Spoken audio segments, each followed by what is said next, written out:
Welcome to the Big Sky. I'm Anthony Crescenzo. I know everybody's talking right now about the big Weber State win, which was huge, and how Montana might not make the playoffs again, but we need to start talking about UC Davis right now. The Aggies are at the top of Big Sky and are undefeated in the conference and only have one loss overall. 6 teams, including Weber State and Eastern, have a loss each, and the Aggies' record is better overall. They are also ranked number 10 in FCS and somehow are flying under the radar every week. In case you missed it, Weber State beat Eastern. They returned a punt at the beginning of the game and never looked back. This is a big shakeup for the conference. With all the sacks and an end zone interception, the Cats' defense didn't even allow 7 points against one of the biggest arms in FCS. Is it possible that Big Sky is no longer going to be a quarterback's conference? When 2 of the hottest teams meet up and only 20 points end up on the scoreboard, I think it is possible. Weber has now created 20 turnovers this season, which is the most in FCS right now, and directly behind them is NAU. There is a huge question mark over Missoula. As the Grizzlies are on the bye week after back-to-back losses, the reality is that they need 3 out of their next 4 games to be wins in order to have a shot at the playoffs. And the entire reason that they brought head coach Bobby Hauck back for this season was to avoid this very situation. They were close in 2 of those losses, but 7 wins wasn't enough to make the playoffs last year. This week you can catch the Root Sports Game of the Week, which is Montana State at number 7 Weber State on Dish Studio, Idaho State at Liberty on ESPN3, and for those of you watching on Pluto TV like myself, the 11 Sports Game of the Week is NAU at Northern Colorado. Sac State hosts North Dakota, the Vandals invite Southern Utah, and my personal Game of the Week for this week is UC Davis at Cal Poly. Now if you love offense, it's Jake Meyer's arm versus Joe Prothrow's legs. I know you know what I'm talking about. And if I missed anything, please let us know. For the Conference Whiparound, I'm Anthony Crescenzo. Week 7 has come and gone, and it saw defending Big South champion Kennesaw State pick up their second conference victory before anyone else has picked up their first. Charleston Southern won big, Presbyterian lost a close one, and Monmouth outlasted Bucknell. Before we get into Week 8's action, let's take a look back at the weekend that was. In the only conference game of the weekend, number 3 Kennesaw State traveled to Gardner-Webb and picked up their 7th straight conference victory with a 56-17 win over the Runnin' Bulldogs. A Trey Jackson 35-yard field goal for Gardner-Webb got the scoring started, but Isaac Foster took the ensuing kickoff 100 yards to the house to begin a run of 49 straight points for the Owls. Dual-threat quarterback Chandler Burks completed 3 of his 4 passes for 38 yards through the air, and on the ground he ran for 77 yards and 3 scores on 14 carries. Burks was one of 5 Owls to rush for over 70 yards in the win, as Kennesaw State ran for 490 yards as a team. For the Runnin' Bulldogs, both their touchdown runs came on the ground, thanks to Dexter Brown's 75-yard score and Jalen Myers' 63-yard score. The Monmouth Hawks won their second straight behind a 36-19 victory over Bucknell in a game that was much closer than the final score indicates. The Hawks trailed 19-16 late in the 4th until Kenji Bahar found Gene Scott with a 1-yard touchdown pass to put Monmouth up 4. A Juwan Fari 79-yard touchdown run just over a minute later put the Hawks up 10, and a Devil Jones 12-yard TD run with just over a minute left in the contest iced it. Bahar completed 23 of his 37 passes for 274 yards and 2 touchdowns, while Fari rushed for 183 yards on 18 carries. Jones found the end zone twice in the win. Over in Charleston, the Buccaneers took down Virginia Lynchburg of the National Christian Collegiate Athletic Association 58-6. Tyler Tekic finished with 3 first-half field goals as the Buccaneers took a 23-0 lead into the break. Charleston Southern led 51-zip before Virginia Lynchburg found the end zone for the only time. Dual-threat quarterback Jack Chambers had himself a nice afternoon. The sophomore completed 7 of his 12 passes for 155 yards and 2 scores. One was a 72-yard throw to Garris Schwarting in the second. Chambers added another score on the ground, rushing for 112 yards on 17 carries. Terrence Wilson and Kendrick Bell both ran for over 70 yards in the win, and Bell's 62-yard run in the fourth rounded out the scoring. Charleston Southern ran for 334 total yards. In the Big South's only loss of the weekend, the Presbyterian Blue Hose fell at home to Hampton at Bailey Memorial Stadium thanks to a late missed extra point. The Blue Hose held a 17-7 lead at the half thanks to a pair of long TD passes from John Walker, but the Pirates were able to come back and take a 24-17 lead early in the fourth. With just over 2 minutes left, a 5-yard run from Jordan Morgan put the Blue Hose within one, but Gardner Duckworth missed the PAT, allowing Hampton to escape with a 24-23 victory. Before we get into Week 8's action, let's check out the updated Big South standings. Number 3, Kennesaw State sits alone at the top of the leaderboard at 2-0 in the conference and 6-1 overall. The Owls are the only team with a conference victory, and they'll get this week off. Campbell is 5-1, coming off a bye in second place, with Monmouth right behind them in third at 4-2. Charleston Southern is fourth at 2-3, and Presbyterian and Gardner-Webb are tied for last place, both 0-1 in the conference, both losing to Kennesaw State. Presbyterian is 2-3 overall, with Gardner-Webb being 1-6. Gardner-Webb is idle this weekend. Both games this week are in conference matchups. First, down in Charleston between a pair of 2-3 teams in Charleston Southern and Presbyterian. 3 of their 4 combined victories this season have come against non-Division I schools. For Presbyterian, they're 0-3 against the FCS, and they're scoring just 14.8 points per game. On the other side, the Buccaneers also bring in a bottom 5 offense. Defensively, Charleston Southern has the best passing defense, with Presbyterian right behind them in that category at number 2. So look for this game to be played mainly on the ground, as it will likely be whichever team makes fewer mistakes comes away with the win. In the big game of the weekend, the Monmouth Hawks will play host to the Campbell Fighting Camels. Campbell won 3 straight games prior to their bye week, and they're getting ready to play their first Big South game since joining the conference. The Fighting Camels are led by dual-threat quarterback Daniel Smith, who leads the team in both passing and rushing yards, as well as passing and rushing touchdowns. Campbell possesses the nation's 23rd best defense and the 9th best passing attack. Stopping the air game against Monmouth is just half the battle, as the Hawks are one of the most balanced teams in the country. They rank 19th overall in yards per game, averaging 465, and they also rank in the top 35 in both passing and rushing yards. Oh, and the Hawks also have the conference's leader in passing and rushing yards with Kenji Bahar and Peter Guerrero. This one should be the conference's best game to date. That's all for this week in the Big South. Come back next week for all the results and more. For the FCS Conference Whiparound, I'm Frank LaSala.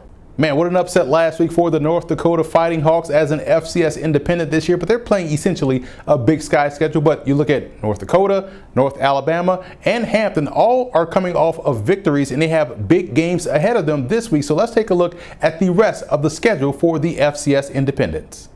Only 2 games for the Independents this week, as 4-3 North Alabama travels down to Jackson State to take on the Tigers, and Sacramento State will host old-time Big Sky Conference foe North Dakota.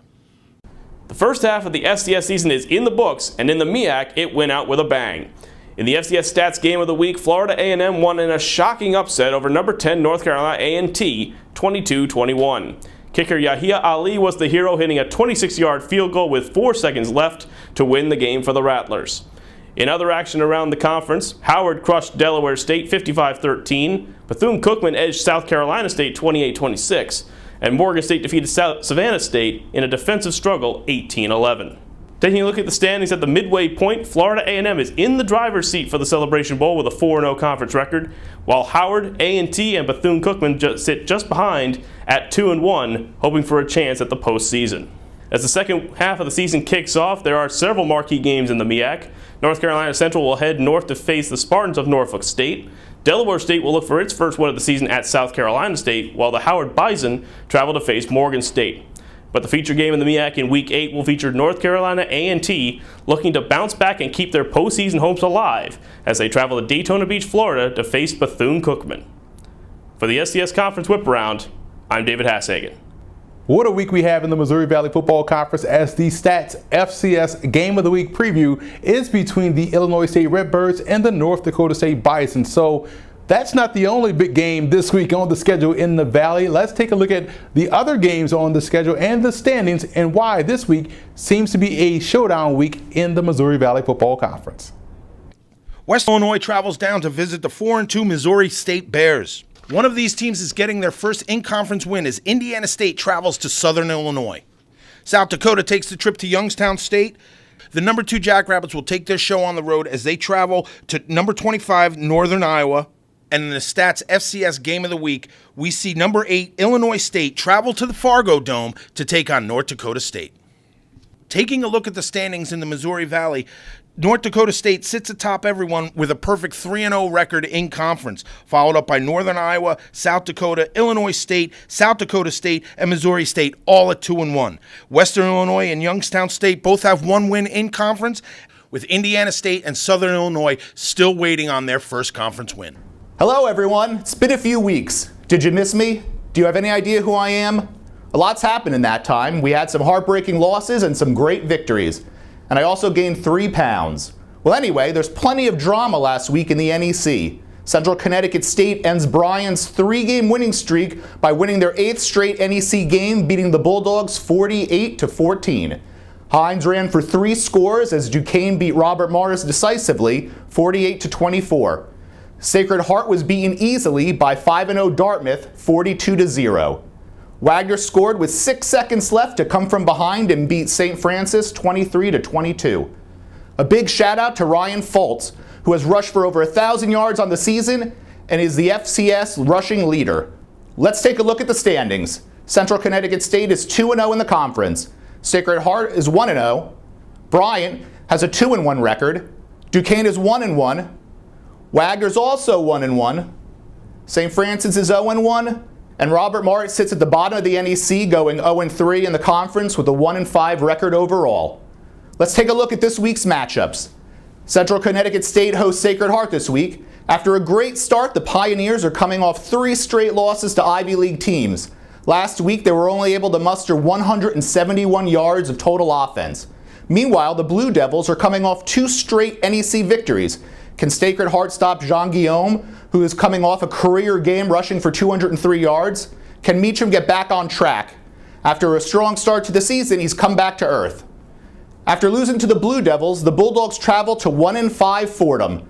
After losing their first 5 games, Fordham finally got a win last week against Lehigh. Will Bryant be able to stop QB Tim Demorat, who's coming off his best game of the season in which he threw for 299 yards and 2 scores, and also ran for a score? Up and down, Duquesne travels to St. Francis. St. Francis coming off a heartbreaking loss to Wagner. Will the Red Flash be able to control A.J. Hines, who's coming off a monster game last week, rushing for 189 yards and 3 scores? Up and down, Duquesne travels to St. Francis. The Red Flash coming off a heartbreaking loss to Wagner. Will the Red Flash be able to control A.J. Hines, who's coming off a monster game last week, rushing for 189 yards and 3 scores? After dropping 3 straight, Robert Morris looks for their 2nd win against Division II opponent Central State. Terrence Stevens has had 2 solid performances these past 2 weeks, but teams have been able to score easily against Robert Morris. Let's see if that trend continues. Wagner has the week off before its NEC showdown with Central Connecticut State. And that's all for me. I'm Scott Glennon with this FCS Whiparound. After 4 weeks of play in the Ohio Valley Conference, we're starting to see separation between the top and bottom half. And after week 5, it may be even more clear. But first, the week 4 scores. Murray State continued its surprising start in the OVC as it defeated Tennessee State this past Saturday, 45-21. Quarterback Drew Anderson went 33 for 51 for 348 yards with 5 touchdowns and added a rushing touchdown just for good measure, earning himself my OVC Offensive Player of the Week award. In the most entertaining game of the week, Southeast Missouri outlasted Austin Peay 31-27.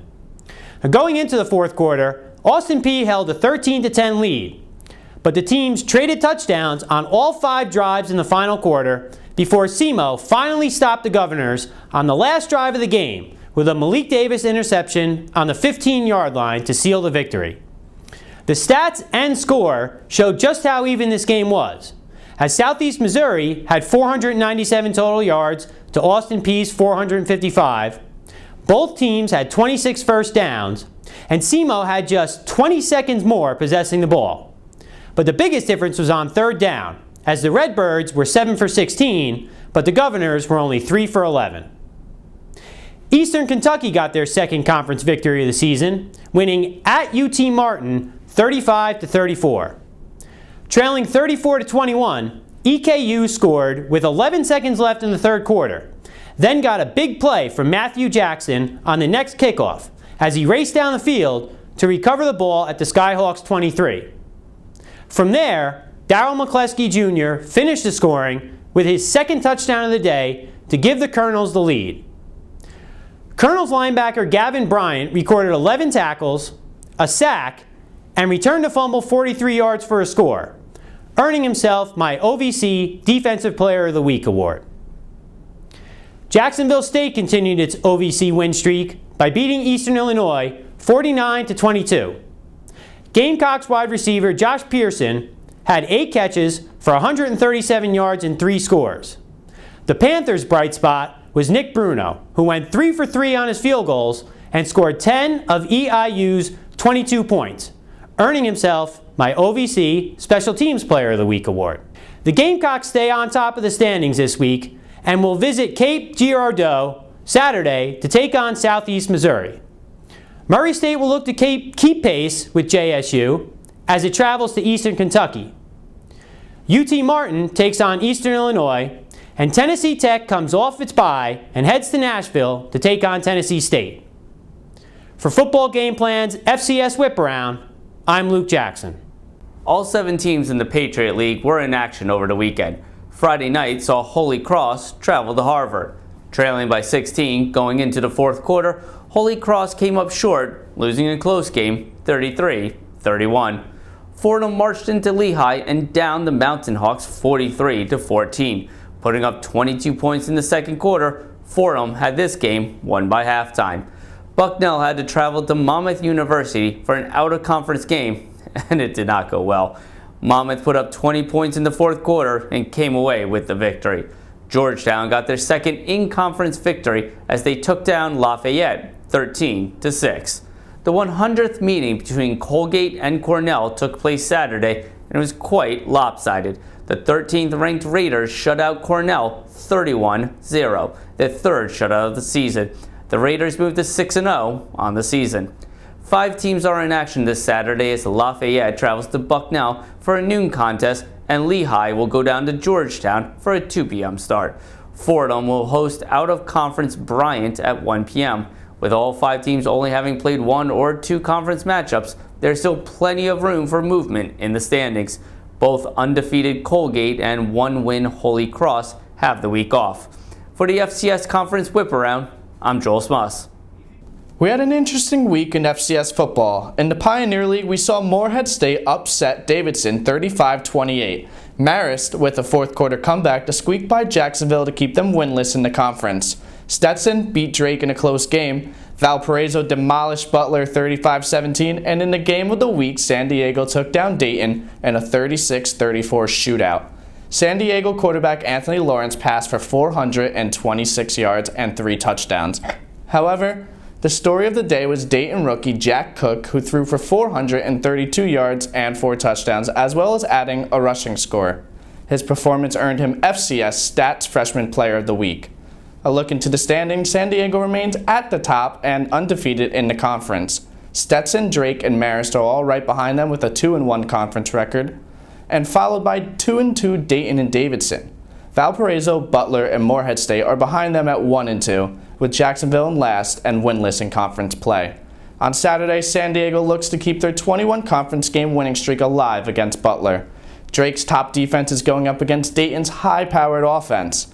Marist is hosting Davidson. Valparaiso's taking on Morehead State, and Jacksonville's looking for their first conference win against Stetson. I'm Dylan Cieslik, and that was the FCS Whiparound. Big game in the SoCon features the Military Classic of the South as the Citadel takes on VMI, one of the big rivalry games in college football. But there's another team playing in Tennessee that has a big game as well on the schedule. Let's take a look at the standings in the SoCon and the rest of the Week 8 schedule. 4 conference games this week in the SoCon as we see Mercer host the Western Carolina Catamounts. Sanford travels to Furman. VMI will host the Citadel. And with a game that could decide the SoCon championship, we see number 21 East Tennessee State travel to number 12 Wofford for a 1:30 kickoff. The Southern Conference is starting to shake itself out as number 21 East Tennessee sits at a perfect 4-0 record in conference. And right on their heels is number 12 Wofford sitting at 3-1. Mercer and Furman both with two wins. Chattanooga and Sanford sitting at even 500 at 2-2. Western Carolina and the Citadel 1-3 with Virginia Military waiting for their first conference win. What a turnaround for Sam Houston State and what they've done so far this season, getting back into the thick of the FCS playoff race and close to the top of the standings in the Southland Conference. Now they have a big test this week, as do other teams in the Southland. Let's take a look at the standings and the rest of what's on tap this weekend in the Southland. 14th ranked Sam Houston State looks to keep that momentum going as they travel to Lamar. The number 15 Central Arkansas Bears look to keep pace and their playoff hopes alive as they host the Northwestern State Demons. Stephen F. Austin hits the road to take on Houston Baptist. Southeast Louisiana will host Abilene Christian. And the number 6 McNeese State Cowboys will travel to Incarnate Word to take on the Cardinals. Taking a look at the standings in the Southland, number 6 McNeese State sits atop the conference with a perfect 4-0 record, followed up by number 15 Central Arkansas, number 14 Sam Houston State, and Incarnate Word all sitting at 3-1. Number 20 Nichols and Southeastern Louisiana both at 3-2. Abilene Christian coming in at 2-3. Northwestern State and Lamar both at 1-3. Stephen F. Austin sitting at 1-4, and Houston Baptist rounds out the conference at 0-4.